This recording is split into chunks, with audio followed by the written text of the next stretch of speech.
Hello दोस्तों, आज हम आपके लिए लेकर आए हैं कहानी का 21वां भाग। अगर आपने इस कहानी के पहले के 20 भाग नहीं देखे तो उनका लिंक मैंने इस वीडियो के डिस्क्रिप्शन बॉक्स में दे दिया है, आप वहां जाकर देख सकते हैं। तो चलिए आगे की कहानी शुरू करते हैं। तो पायल और पीयूष मुस्कुराते हुए स्टेज पर आए और उन दोनों के लिए तालियां बजाते हुए बोले, सच में आप दोनों ने इतना अच्छा डांस किया कि हम दोनों आपके डांस में इस कदर खो गए कि हमें याद ही नहीं रहा कि आपका डांस खत्म हो गया है और हमें स्टेज पर आना है। उनकी बात पर विशाल और वर्षा दोनों मुस्कुराते हुए स्टेज से नीचे चले गए। तो पीयूष मुस्कुराते हुए बोला, चलिए तो अब बुलाते हैं हमारे दूसरे कपल को। तो स्वागत कीजिए दीपिका और राघव जी का।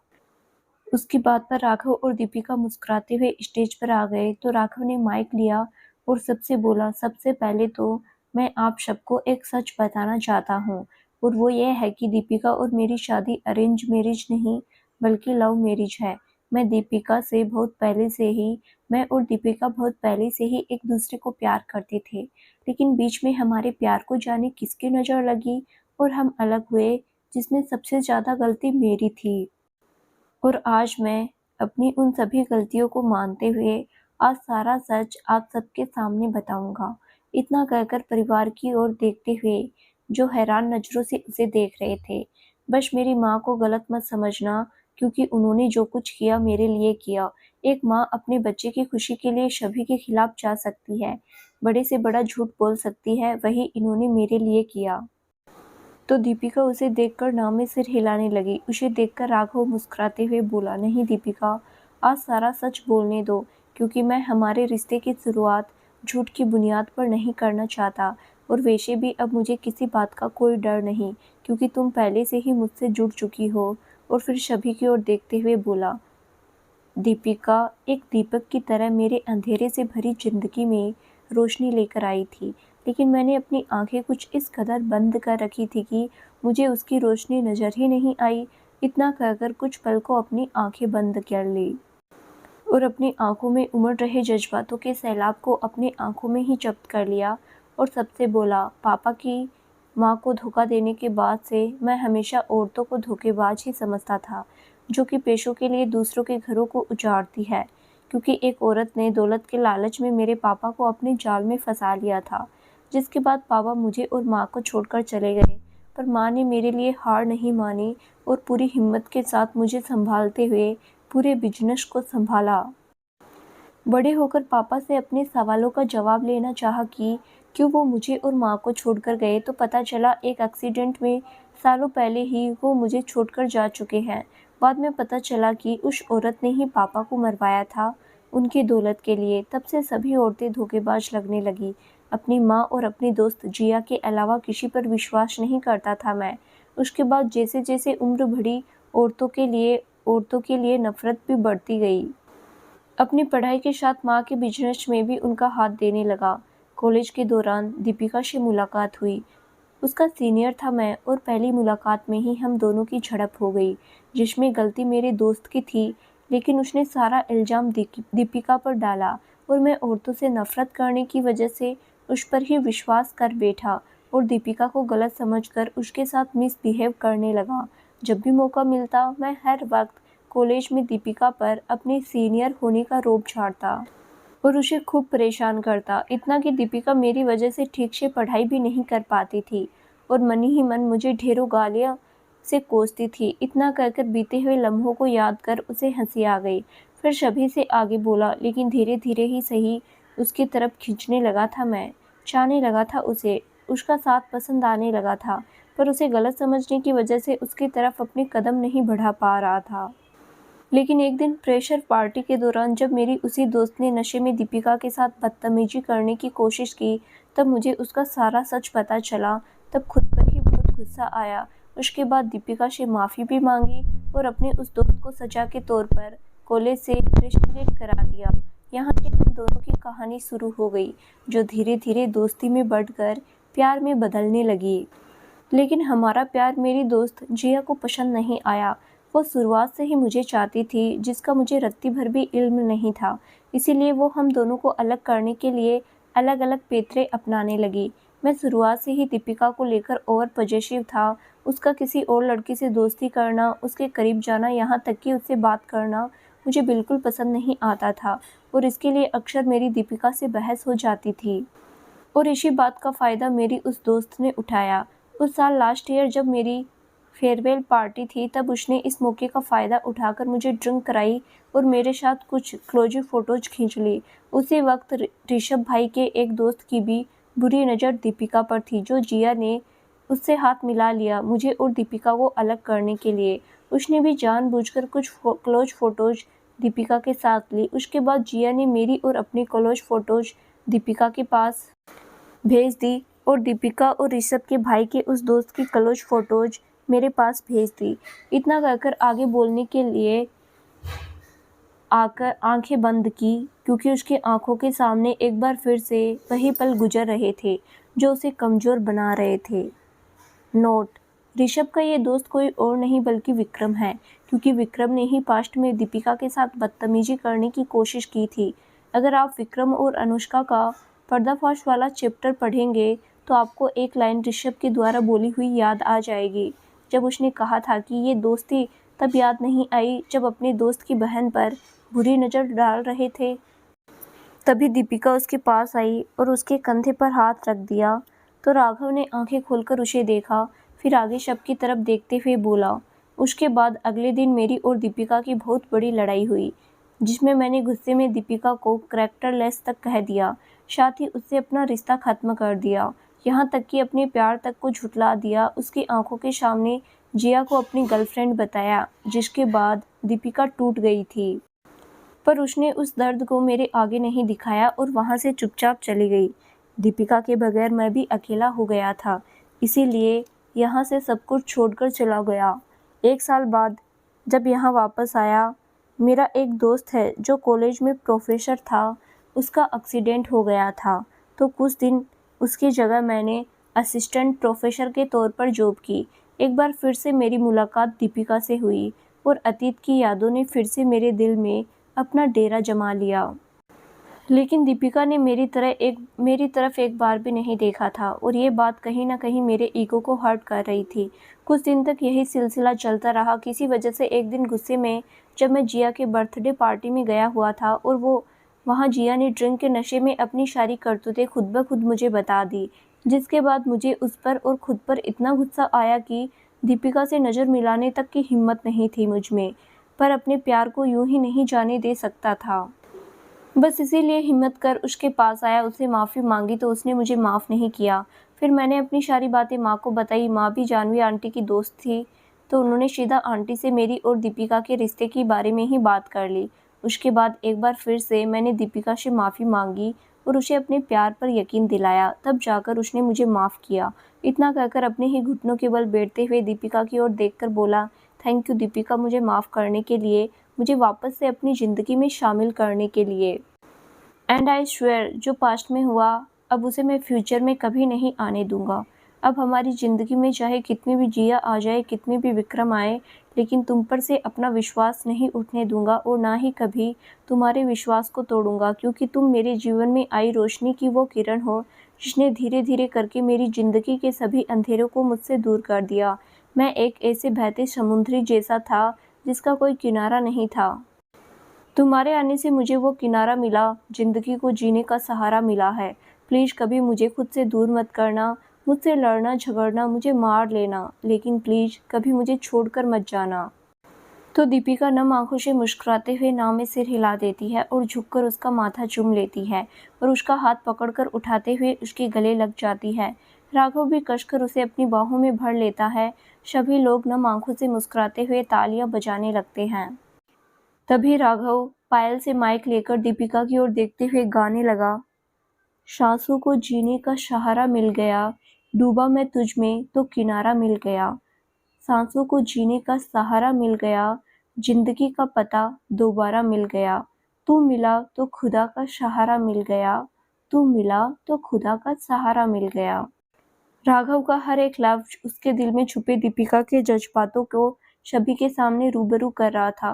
दीपिका उसके लिए क्या थी, ये सभी को बताने के लिए उसके लफ्ज ही काफ़ी थे, जो उसके दिल से निकल रहे थे। आराम दे तू मुझे, बरसों का हूँ मैं थका, पलकों पर रातें लिए तेरे वास्ते मैं जगा, आराम दे तू मुझे बरसों का मैं हूँ थका, पलकों पर रातें लिए मैं वास्ते में जगा। मेरे हर दर्द की गहराई को महसूस करता हूँ तू, तेरी आंखों से गम तेरा मुझे मालूम होने लगा। वहीं उनके जज्बातों से रूबरू होकर दीपिका की आंखों से आंसू बह निकले और उसने अपनी सिसकी को रोकने के लिए अपने मुंह पर हाथ रख लिया। नीचे बैठे सभी लोगों का भी यही हाल था, उनकी आंखें भी नम थी और होठों पर मुस्कुराहट। वहीं मालती जी की आंखों से भी आंसू बह रहे थे। आखिर बचपन से उन्होंने अपने बेटे को अकेले और तन्हाई में तड़पते देखा था, लेकिन आज उनके बेटे की जिंदगी में कोई ऐसा था जिसके लिए वो जीना चाहता था। तू मिला तो खुदा का सहारा मिल गया, तू मिला तो खुदा का सहारा मिल गया। जैसे ही गाना खत्म हुआ, दीपिका रोते हुए उसकी बाहों में समा गई और उसके सीने पर रोते हुए मारते हुए बोली, I hate you, I really hate you. आपने कहा था आप अब मुझे कभी नहीं रुलाएंगे, लेकिन आज आपने मुझे फिर रुला दिया।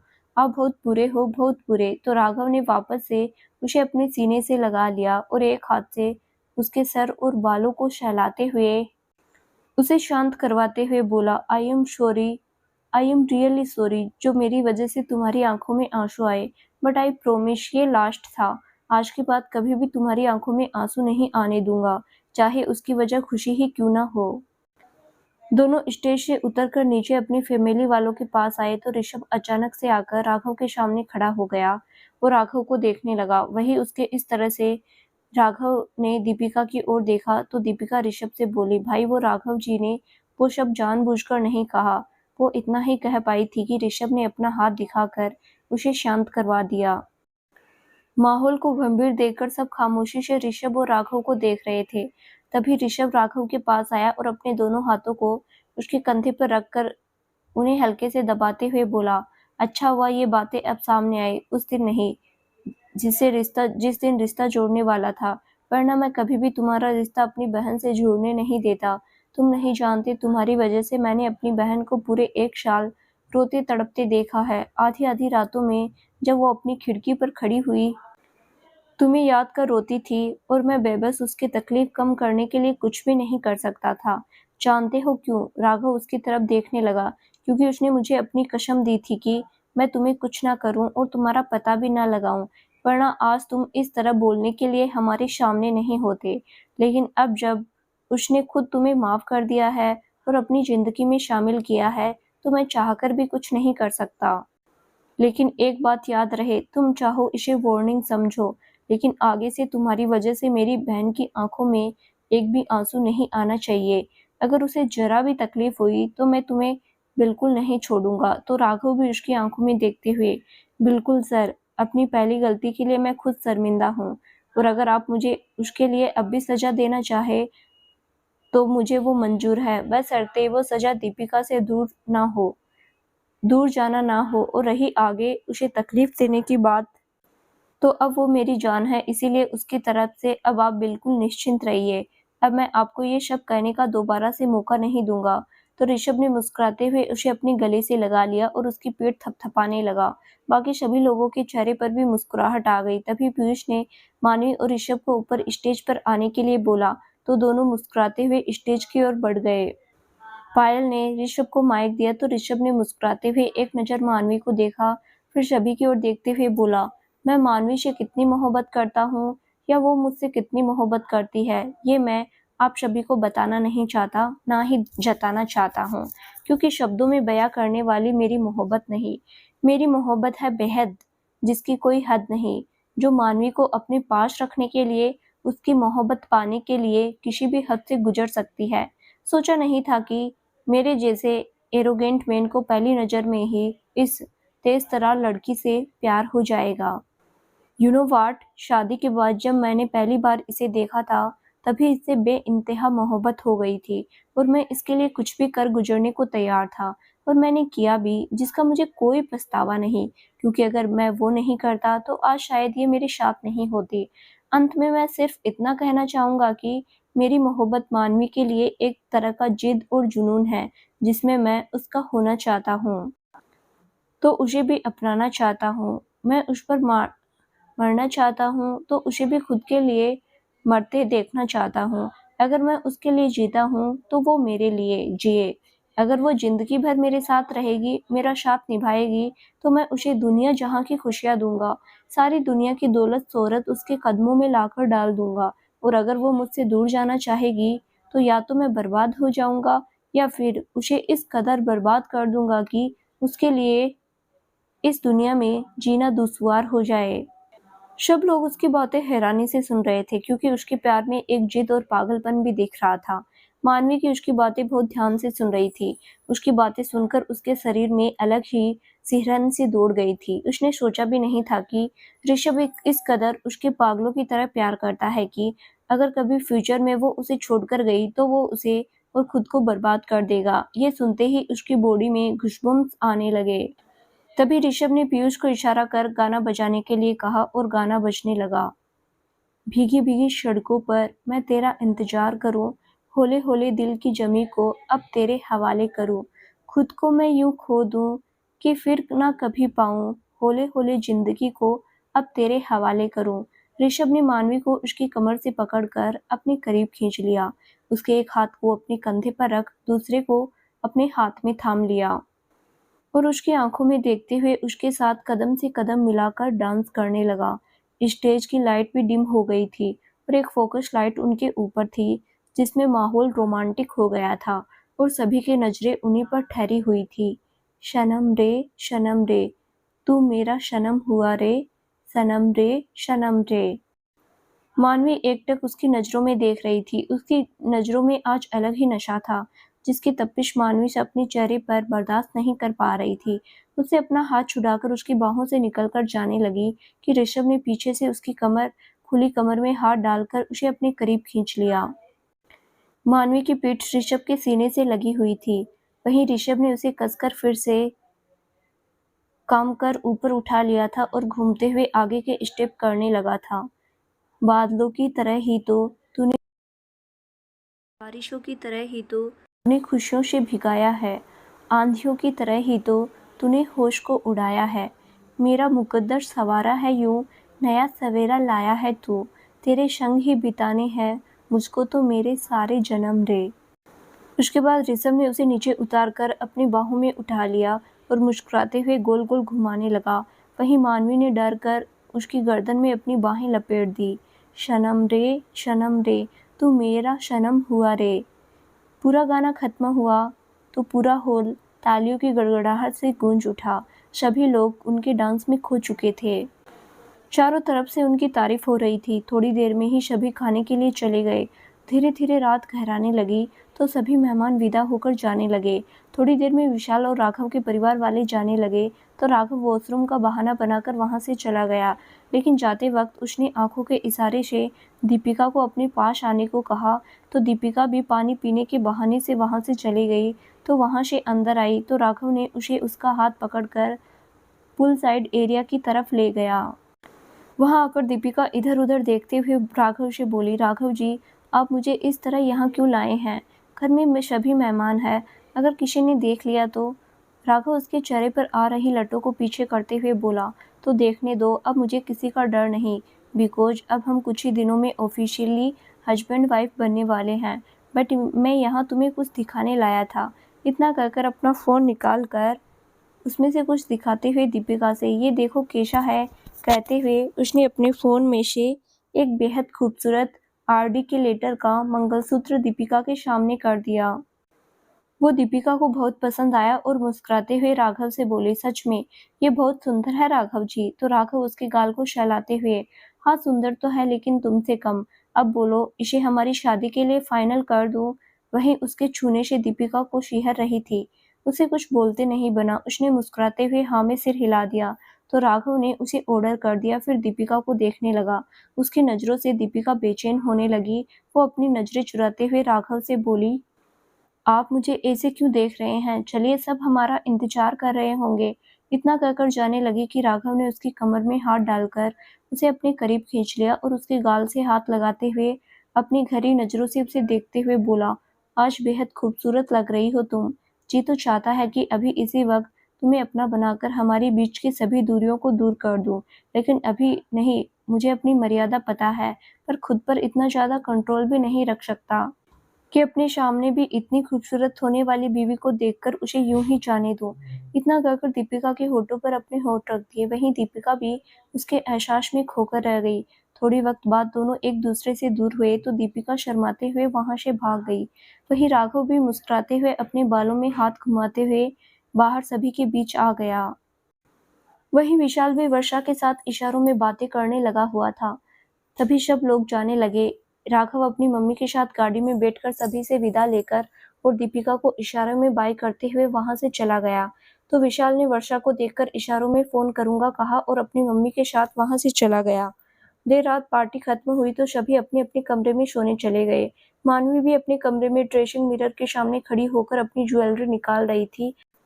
उसने अपना झुमका निकालकर टेबल पर रखा कि तभी उसे अपने पेट पर ऋषभ के हाथों की ठंडी महसूस हुई, जिससे मानवी सिहर उठी। तभी ऋषभ ने अपना चेहरा मानवी के कंधे पर टिका दिया और अपनी गर्म सांसें उसकी गर्दन पर छोड़ने लगा। वहीं मानवी ने अपने उमड़ते जज्बातों को काबू किया और आईने के थ्रू ऋषभ को देखा, जो उसे ही देख रहा था। उसकी आंखें हल्की लाल हो रखी थी, जिससे साफ पता चल रहा था कि उसने ड्रिंक की है, जिससे उसकी नशीली आंखें और भी नशीली लग रही थी। तभी ऋषभ अपने होठों से मानवी के कंधे पर हरकत करने लगा, तो मानवी उसे रोकते हुए उससे बोली, आपने ड्रिंक की है? तो ऋषभ रुककर उसकी तरफ देखने लगा और उससे बोला, हाँ, पार्टी में बिजनेस क्लाइंट थे, उन्होंने ऑफर किया तो मना नहीं कर पाया। तो मानवी उसकी तरफ देखकर सिर हिलाते हुए बोली, ठीक है, तो वहां जाकर सो जाइए और मुझे चेंज करने दीजिए। इतना कहकर उससे बेड की तरफ इशारा कर वहां पर जाने लगती है कि ऋषभ जल्दी से कसकर उसकी कमर पकड़कर उसे रोक लेता है। ऋषभ उसे अपनी तरफ घुमाकर ना में अपना सिर हिलाते हुए, सोना किसे है, मुझे तो तुमसे बहुत सारा प्यार करना है। यू नो व्हाट, आज पार्टी में तुम इतनी खूबसूरत लग रही थी कि मैं खुद पर कंट्रोल ही नहीं कर पा रहा था, और अब जब मौका है तो मैं इसे सोकर गंवाना नहीं चाहता। इतना कहकर उसे अपनी गोद में उठा लेता है तो मानवी उसे रोकते हुए बोली, नहीं ना ऋषभ जी, आप नशे में हैं। तो ऋषभ उसे लेकर बेड की तरफ बढ़ते हुए बोला, हाँ, नशे में तो हूँ, लेकिन तुम्हारी मोहब्बत के तो ताउम्र नहीं उतरने वाला। इतना कहकर शैतानी मुस्कुराहट के साथ अपने कदमों की रफ्तार बढ़ा दी। वहीं मानवी ने उसकी जिद देखकर रोनी सी सूरत बनाते हुए नाव में सिर हिलाया। वो समझ गई थी कि अब उसकी कोई भी तरकीब उसे ऋषभ से बचाने के काम नहीं आने वाली। चारों तरफ खुशियां ही खुशियां थी। आज हर कोई अपनी मोहब्बत का साथ पाकर खुश था। ऋषभ भी मानवी के साथ अपनी मोहब्बत के हसीन पलों को जी रहा था। रात के हर बढ़ते पहर के साथ उनकी मोहब्बत भी परवान चढ़ रही थी। इस बात से अनजान कि कल का सूरज उनके जीवन में आई खुशियों पर ग्रहण लगाने वाला था। ऋषभ मानवी के रूम में। अगले दिन सुबह खिड़की से आ रही सूरज की धूप मानवी के चेहरे पर पड़ी तो उसकी आंखें खुलने लगी। उसने साइड टेबल से घड़ी उठाकर टाइम देखा तो 8 बज चुके थे, तो वो हड़बड़ाकर उठ गई। वो उठने लगी तो उसकी नजर बिस्तर पर औंधे मुंह पड़े सोए हुए ऋषभ पर पड़ी, जो साटलेश अपने पेट के बल पर उल्टा सो रहा था। उसे देखते ही रात की हसीन यादें उसके जहन में ताजा हो गई और वो मुस्कुराते हुए अपने कपड़े लेकर बाथरूम में चली गई। वो नहाकर बाहर आई और ड्रेसिंग टेबल के पास आकर तैयार होने लगी। फिर रेडी होकर नीचे चली आई और मंदिर में आकर दिया बाती की। फिर अपने बालों का जूड़ा बनाते हुए किचन में सभी के लिए नाश्ता बनाने चली गई। कल रात को पार्टी लेट खत्म होने की वजह से, साथ ही सोने में लेट होने की वजह से आज सभी को उठने में देर हो गई थी। गनीमत थी कि आज संडे था, इसीलिए किसी को ऑफिस जाने की चिंता नहीं थी। तभी जानवी जी भी जल्दबाजी में किचन में आते हुए बोली, सॉरी सॉरी मानवी, मुझे आज देर हो गई।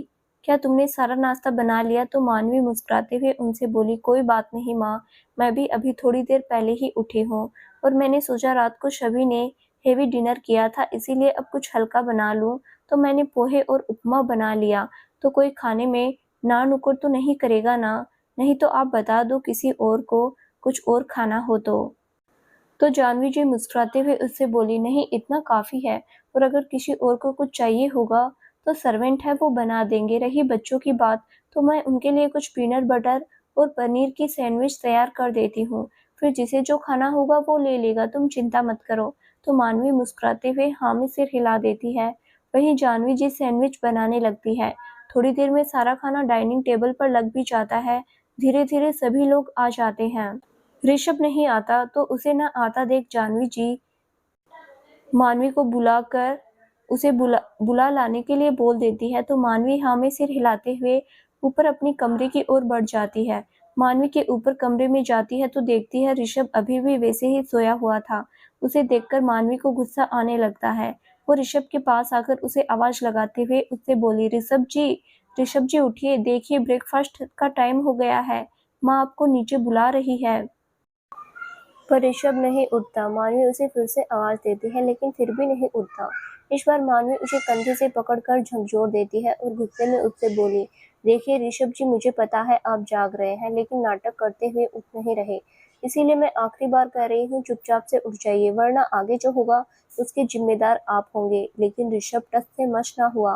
तो मानवी कुछ सोचने लगी। अचानक ही उसकी नजर टेबल पर रखे पानी से भरी जग पर गई और कुछ सोचते हुए उसके होठों पर शैतानी मुस्कुराहट आ गई। उसने धीरे से उस पानी की जग के उठाया और उसका सारा पानी ऋषभ के ऊपर उड़ेल दिया। वहीं ऋषभ, जो अब तक मानवी को परेशान करने के लिए नींद में होने का नाटक कर रहा था, वो एकदम से हड़बड़ाकर उठ गया और गुस्से में मानवी को घूरने लगा। गुस्से में मानवी से बोला, मानवी की बच्ची, ये तुमने बिल्कुल ठीक नहीं किया। तुम्हें क्या लगा ये कहकर तुम मुझसे बच पाओगी? तो तुम बिल्कुल गलत हो। इतना कहकर जल्दी से उठते हुए उसकी ओर लपका।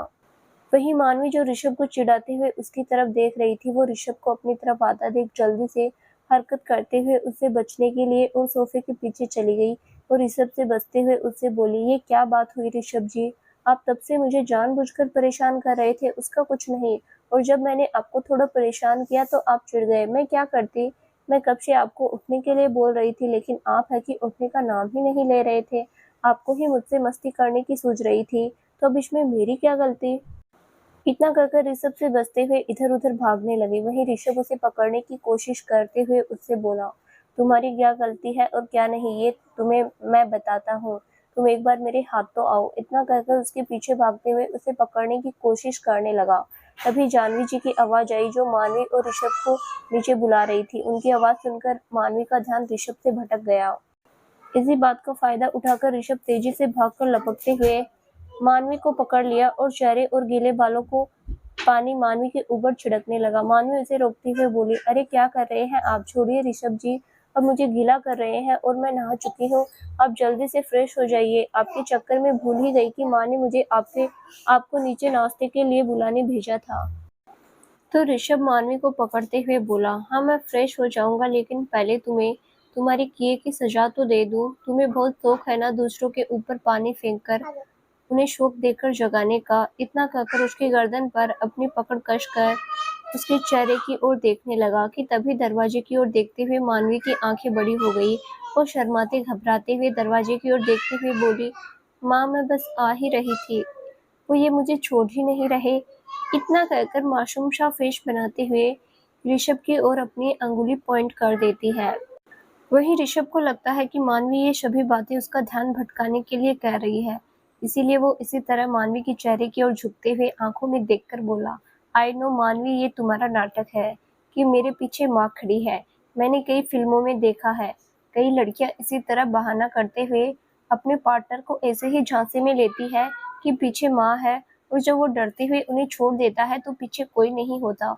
इसलिए तुम तो मुझसे नहीं बच सकती। आई नो कि माँ तो यहाँ हो ही नहीं सकती। तो मानवी रोने की सूरत बनाकर नाव में सिर हिलाती है, पर ऋषभ उसकी बात नहीं मानता। तभी उसके कानों में जानवी जी की आवाज पड़ती है। जानवी जी, जो दरवाजे पर खड़ी हुई अपने हाथों को सीने पर बांधे एकटक उसकी नौटंकी देख रही थी, वो कड़कती आवाज में उससे बोली, लेकिन इस बार माँ सच में है बेटा, और वो तेरी नौटंकी भी देख रही है कि किस तरह तू मेरी बेटी को परेशान करता है। उनकी बात सुनकर ऋषभ हड़बड़ा गया और झटके से मानवी को छोड़ दिया। तभी जानवी जी चलकर उसके पास आई और उसके कान को पकड़कर मरोड़ते हुए बोली, अब समझ आया कि रोज मानवी को नाश्ते के लिए लेट कैसे होता है। तो रोज उसे इसी तरह परेशान करता है ना, क्यों सताता है उसे? आज के बाद से ज्यादा परेशान किया ना तो ध्यान रखना ऋषभ, मुझे जरा भी शर्म नहीं आएगी तुझे तेरी बीवी के सामने पीटते हुए। तो ऋषभ अपना कान छुड़ाते हुए, कान छोड़ो माँ, दर्द हो रहा है, और अगर आपकी बहू को परेशान नहीं करूंगा तो किसे करूंगा? फिर मुझसे मत कहना कि आपकी दादी बनने का सपना जल्दी पूरा नहीं हुआ, क्योंकि मेरी कोशिशों के बीच आप ही आ रही हो। इतना कहकर मुंह बनाते हुए बाथरूम में घुस जाता है। वहीं उसकी बात सुनकर मानवी और जानवी जी का मुंह खुला हैरानी से खुला का खुला रह जाता है। पर फिर दोनों एक दूसरे की ओर देखती है और फिर बनाती हंसी हंसते हुए नीचे चली आती है। थोड़ी देर में ऋषभ नीचे आ जाता है और सभी के साथ बैठकर ब्रेकफास्ट करने लगता है। सभी अपना ब्रेकफास्ट करके उठते हैं कि तभी वहां भागते हुए रामू आता है, जो परेशान दिख रहा था। उसे इस तरह परेशान देख दादाजी रामू से बोले, रामू क्या हुआ तुझे, इतना परेशान क्यों है, जैसे बाहर भूत दिख गया हो। तो रामू परेशानी से बोला, वो दादाजी बाहर पुलिस आई है और वो ऋषभ भैया के बारे में पूछ रही थी। मैंने कहा क्या काम है, तो वे बोले उन्हें ऋषभ भैया के खिलाफ अरेस्ट वारंट मिला है। उसकी बात सुनकर सभी परेशान हो गए, किसी को समझ नहीं आया ऋषभ के खिलाफ अरेस्ट वारंट, लेकिन क्यों। लेकिन सभी वहां से बाहर हॉल में चले गए तो उन्होंने देखा वहां काफी पुलिस वाले खड़े थे, जिनके बीच में एक शख्स का पूरा अलग ही दिख रहा था। जैसे कि परिवार वाले हॉल में आए तो वो उनकी तरफ पलटा तो उसकी नजर ऋषभ पर पड़ी तो उसकी आंखों में गुस्सा उमड़ आया, पर वो शांत ही रहा।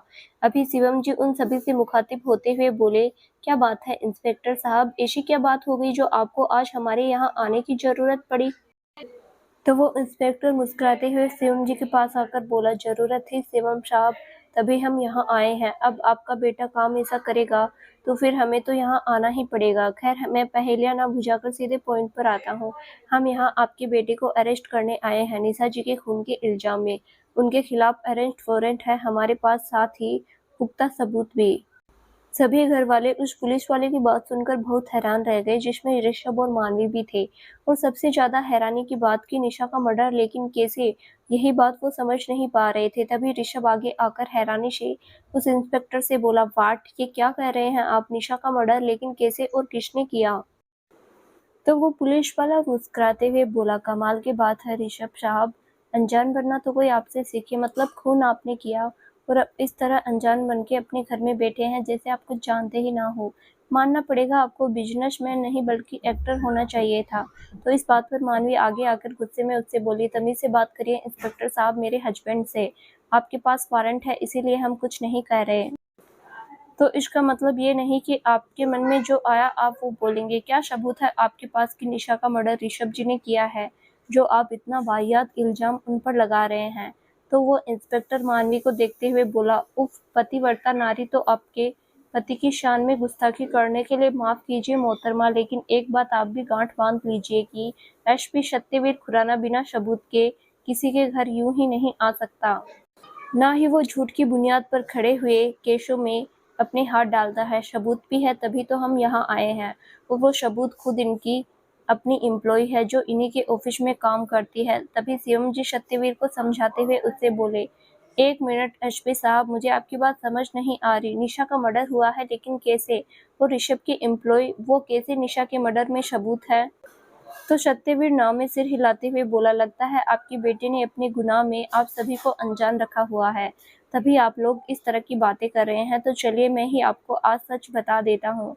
दरअसल बात यह है कि कुछ समय पहले आपके बेटे निशा जी के साथ रिलेशनशिप में थे, लेकिन मानवी की ओर इशारा करते हुए इनसे शादी होने के बाद उन्होंने उनसे ब्रेकअप कर लिया। पर निशा जी उनको भूल नहीं पाई, वो इनको बार बार अपने साथ रहने के लिए कहने लगी। इसी बात को लेकर कुछ दिन पहले इन दोनों का झगड़ा भी हुआ, जिसके बाद ऋषभ जी ने अपनी कंपनी से निशा जी के सारे कॉन्ट्रैक्ट खत्म कर उन्हें अपनी कंपनी से बाहर निकाल दिया। साथ ही ये भी कहा कि अगर वो कभी उनके ऑफिस के या उनके आसपास भी नजर आई तो वो उनकी जान ले लेंगे।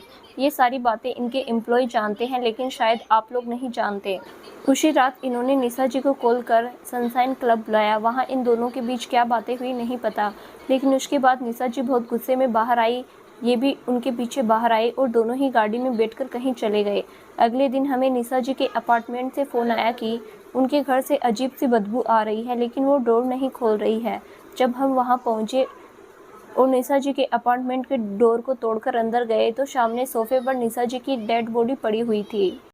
उसके बाद हमने जब छानबीन की, पुख्ता सबूत लिए और आपके एम्प्लॉय से बात की तो उन्होंने हमें सबसे पहले ऋषभ जी की धमकी और उनके बारे में बताया। इसके बाद हमने उस क्लब की सीसीटीवी फुटेज चेक की तो वहाँ भी ऋषभ और निशा जी साथ दिखाई दिए। इतना ही नहीं, हमने जब उनके अपार्टमेंट के सीसीटीवी फुटेज चेक की तो निशा जी के रूम से निकलते हुए भी ऋषभ जी दिखाई दिए, जिसके बाद उनके रूम में ना तो कोई गया और ना ही कोई आया। तो मतलब साफ है कि निशा जी के मर्डर कोई और नहीं बल्कि ऋषभ जी ही है। क्या अभी भी आपको किसी सबूत की ज़रूरत है? अगर हाँ तो हम आपको सारे सबूत अभी इसी वक्त दिखा सकते हैं। एसपी सत्यवीर की बात सुनकर सभी हैरान थे और सभी की नज़र ऋषभ पर टिक गई। वहीं ऋषभ को सोच रहा था, जिसे सोचते हुए उसकी नज़रें मानवी पर जा रही थी। तभी शिवम जी परेशानी से ऋषभ से बोले, ऋषभ, एसपी साहब जो कह रहे हैं क्या वो सच है? इतने सारे सबूत, वो भी तुम्हारे खिलाफ, और तुमने हमें बताया क्यों नहीं कि तुमने निशा को कंपनी से निकाल दिया है? आखिर क्या वजह थी जो तुमने उसे कंपनी से निकाल दिया? तो ऋषभ, जिसके चेहरे पर जरा सी भी शिकन नहीं थी, ना ही परेशानी, वो अपने उसी एटीट्यूड के साथ जो पहले रहता था, शिवम जी से बोला, डैड, ये सच है कि मैंने उसे कंपनी से निकाला और जान से मारने की धमकी दी थी, लेकिन उसके मेरे अपने अलग रीजन थे। लेकिन उसके बाद जैसे ही मेरा उसे कॉल करके सनशाइन क्लब बुलाना, उसके साथ उसके अपार्टमेंट्स जाना, उससे बातें करना, ये सब फेक है। ना ही मैंने उसका मर्डर किया, सो प्लीज़ मेरा यकीन कीजिए। तभी एसपी सत्यवीर मुस्कुराते हुए बोला, अरे वाह ऋषभ साहब, आपने तो हमारे सारे सबूतों को एक पल में फेंक बता दिया, लेकिन आप कितनी भी कोशिश कर ले, सच सच ही रहेगा और झूठ झूठ ही। खैर ये छोड़िए, ये बताइए ऐसी भी क्या बात हो गई जो आपको निशा जी को कंपनी से निकालने की ज़रूरत पड़ी और उन्हें जान से मारने की धमकी देनी पड़ी? उनकी बात पर सभी ऋषभ की ओर देखने लगे और ऋषभ मानवी की ओर। वो सत्यवीर से बोला, जेल जाने का डर नहीं है मुझे, ना ही सच झूठ का खौफ। अगर होता तो निशा को जान से मारने वाली धमकी को भी झुठला देता, लेकिन जो मैंने किया उसे एक्सेप्ट किया, और जो मैंने नहीं किया उसे मैं हरगिज नहीं मानूंगा। और आपके सभी सवालों का जवाब दूंगा मैं, लेकिन उससे पहले किसी का खुद पर विश्वास जानना चाहता हूँ। जैसे ही मुझे मेरे सवाल का जवाब मिला, आपके सवाल का जवाब आपको भी दे दूंगा। इतना कहकर अपने कदम मानवी की ओर बढ़ाते हुए उसके सामने खड़ा हो जाता है। मानवी उसकी तरफ देखने लगी तो ऋषभ उसकी आंखों में कुछ ढूंढने की कोशिश कर रहा था। उसकी आंखों में देखते हुए वो मानवी से बोला, क्या तुम्हें भी इन लोगों की बातों पर विश्वास है कि मैंने निशा का खून किया है? क्या तुम्हें भी लगता है मैंने तुम्हें धोखा दिया है और निशा के साथ रहकर तुम्हारी फीलिंग के साथ खिलवाड़ किया है? तो मानवी उसकी आंखों में देखते हुए, नहीं, बिल्कुल नहीं, मुझे नहीं पता आपने निशा का खून किया है या नहीं, लेकिन मुझे इतना पता है कि आप कभी कुछ गलत नहीं कर सकते। मुझे अपने ऋषभ जी पर पूरा भरोसा है और उनके प्यार पर भी। अरे, जिनकी आंखों में मुझे हमेशा खुद का अक्स नजर आता है, जिनकी आंखें हमेशा मुझ पर से शुरू होकर मुझ पर ही ठहरती है, वो मुझे धोखा दे ही नहीं सकते।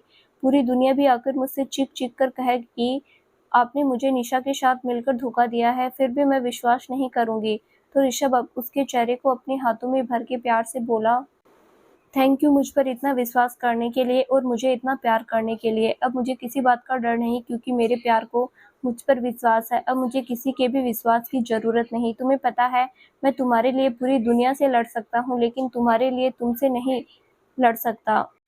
जाह्नवी का जवाब मिलने के बाद ऋषभ सत्यवीर की ओर मुड़ा और उससे बोला, आप जानना चाहते हैं कि उस दिन ऑफिस में मेरे और निशा के बीच क्या हुआ? तो बस 2 मिनट, उसके बाद आपको आपके सभी सवालों का जवाब मिल जाएगा। तो एसपी सत्यवीर मुस्कुराते हुए ऋषभ से, 2 मिनट क्या, 20 मिनट का समय लीजिए ऋषभ साहब, क्योंकि आपका कोई भी सबूत हमें आपको अरेस्ट करने से नहीं रोक सकता। आप चाहे कितना भी खुद को बेगुनाह साबित कर ले, लेकिन आपको गुनहगार साबित करने के लिए सबूत है हमारे पास, क्योंकि झूठ चाहे कितना भी ताकतवर क्यों ना हो, सच के आगे हार ही जाता है। उसकी बात सुनकर ऋषभ ने नामे सिर हिलाया और खुद एक तरफ जाकर पीयूष को कॉल करने लगा। उसने कॉल रिसीव किया तो ऋषभ उससे कुछ बोला, जिसके जवाब में पीयूष ने भी कुछ कहा। तो ऋषभ के माथे पर परेशानी की लकीरें उभर आई। वो परेशानी से अपने माथे को सहलाने लगा।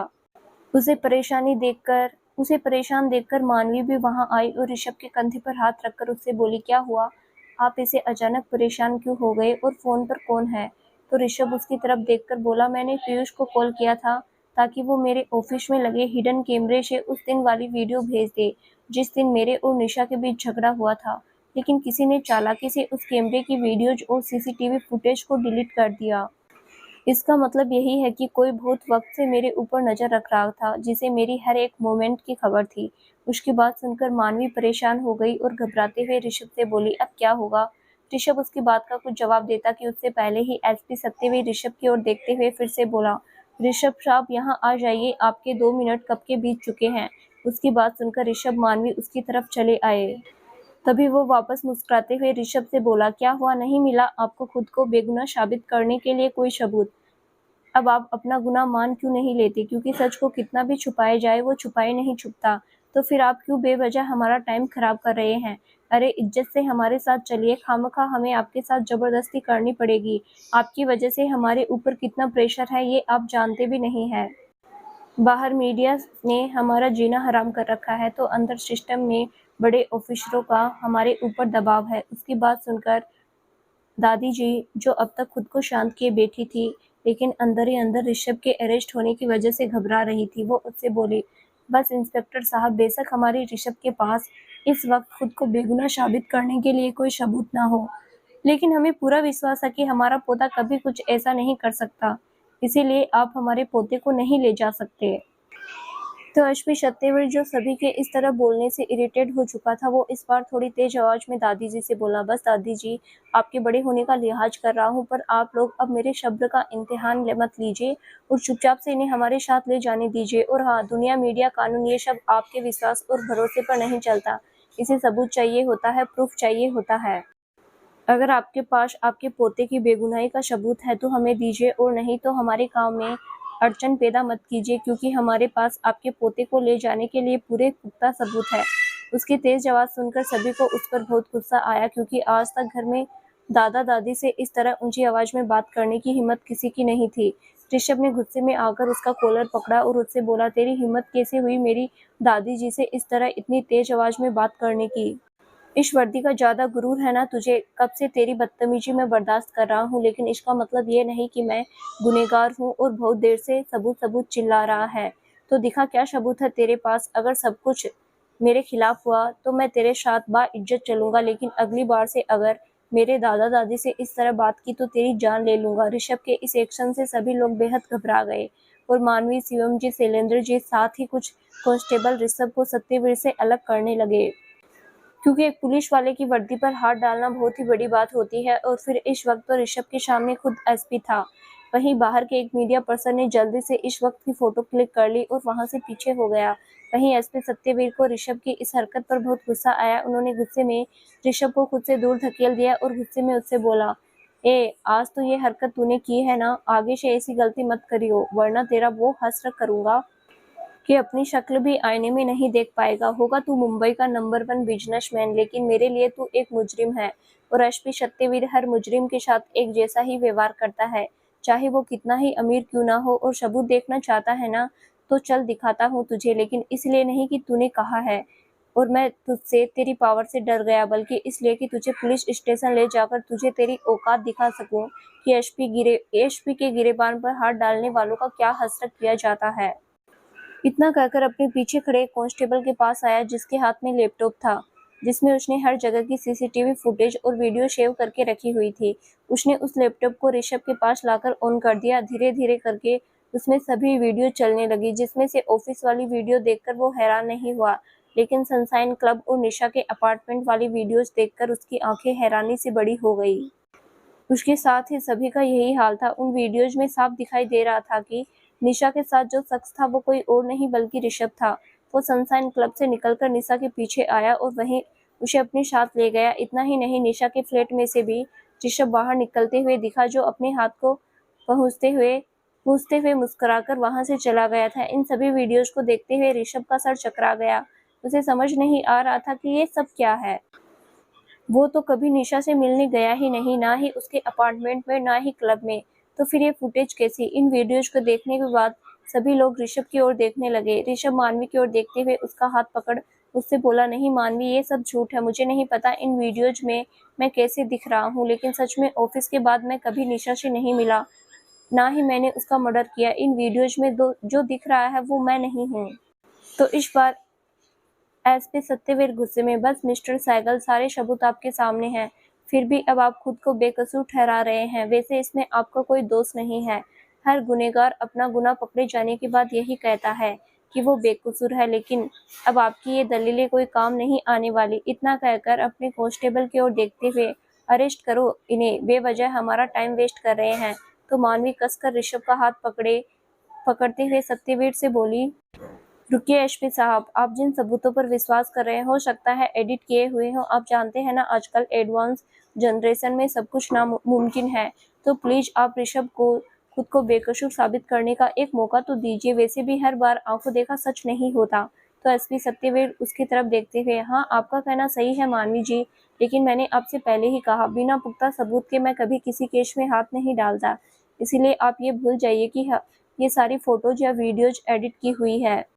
ये सारी ओरिजिनल है, मैंने खुद अपनी निगरानी में इन्हें चेक करवाया है। इसीलिए अब अपनी आंखों से अपने ऋषभ की झूठे प्यार की पट्टी खोलिए और सच अपनी आंखों से देखिए जो आपकी आंखों के आगे है। उसकी बात पर मानवी को उसके ऊपर बहुत गुस्सा आया। वो कुछ कहने ही वाली थी कि तभी एक कांस्टेबल आकर ऋषभ के हाथ में हथकड़ी पहनाने लगा। उसे देखकर मानवी घबराते हुए उसे ऋषभ से दूर करते हुए बोली, नहीं ये आप क्या कर रहे हैं, आप छोड़िए, इन्होंने कुछ नहीं किया है, इन्हें फंसाया जा रहा है।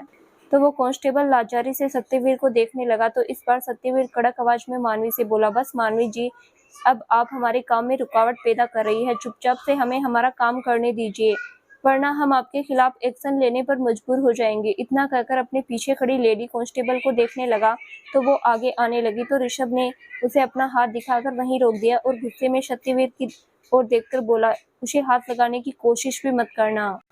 तुम मुझे अपने साथ ले जाना चाहते हो, बेशक ले चलो, लेकिन इस बीच अगर मेरे परिवार वालों को या उसे कुछ कहा तो मैं बर्दाश्त नहीं करूंगा। उसके ये सब कहने पर उसकी आंखों में निडरता देख एक पल को सत्यवीर खामोश हो गया और उस लेडी कांस्टेबल को वापस जाने के लिए बोल दिया। वहीं ऋषभ मानवी के पास आया और उसके चेहरे को अपने हाथों में भरकर उसकी आंसू भरी आंखों में देखते हुए बोला, तुम्हें मुझ पर विश्वास है ना? तो मानवी ने रोते हुए हाँ में सिर हिला दिया। तो ऋषभ ने झुककर उसके माथे को चूमा और वापस से उसकी आंखों में देखते हुए बोला, तो बस अपने इसी भरोसे को, इसी विश्वास को मुझ पर कायम रखना, मैं जल्द ही वापस आऊंगा। और हाँ, मेरी गैर मौजूदगी में पूरी फैमिली की जिम्मेदारी तुम्हारे ऊपर है, तो खुद को भी संभालना और उन्हें भी। जानती हो ना दादी दादू मेरे से कितना प्यार करते हैं और मुझे इस तरह जाते देख उन्हें कितना दुख होगा। तो अब उन्हें ही तुम्हें संभालना है। अगर उन्हें कुछ हुआ तो मैं खुद को कभी माफ नहीं कर पाऊंगा। तो मानवी ने रोते हुए हाँ में सिर हिला दिया। ऋषभ ने एक बार आगे बढ़कर उसे गले लगाया, फिर वापस सत्यवीर के सामने आते हुए उसकी आंखों में देखते हुए उसे अपने हाथ आगे कर दिए। वहीं उसकी आंखों में इतनी निडरता और दृढ़ता देखकर एक पल को सत्यवीर को भी ऋषभ पर विश्वास होने लगा, पर सबूतों के आगे वो विवश था। उसने अपने कांस्टेबल से उसके हाथों में हथकड़ी पहनाने को कहा तो कांस्टेबल ने ऋषभ के हाथों में हथकड़ी पहनाई। तो ऋषभ ने एक बार पीछे मुड़कर मुस्कुराते हुए सभी को देखा और सभी के साथ जाने लगा। तो शिवम जी, जिनकी आंखें नम थी, वो पीछे से ऋषभ से बोले, तुम चिंता मत करो ऋषभ, मैं अभी अपने लोअर को लेकर पुलिस स्टेशन पहुंचता हूं, हम जल्दी ही तुम्हें वापस ले आएंगे। इतना कहते हुए अपने लोअर को फोन मिलाते हुए वहां से जाने लगे। तभी ऋषभ उन्हें रोकते हुए बोला, कोई फायदा नहीं डैड, आज संडे है, आप चाहे तो भी आज मेरी बेल नहीं हो पाएगी, तो आप जितना हो सके फैमिली का ख्याल रखें और सभी को संभाले, मेरे लिए इतना ही काफी है। इतना कहकर सभी के साथ वहां से चला गया। पर शिवम जी भी अपनी बात पर अडिग थे। वो अपने बेटे को पुलिस स्टेशन में नहीं रहने देना चाहते थे। इसके लिए वो चाहे कुछ भी करने को तैयार थे।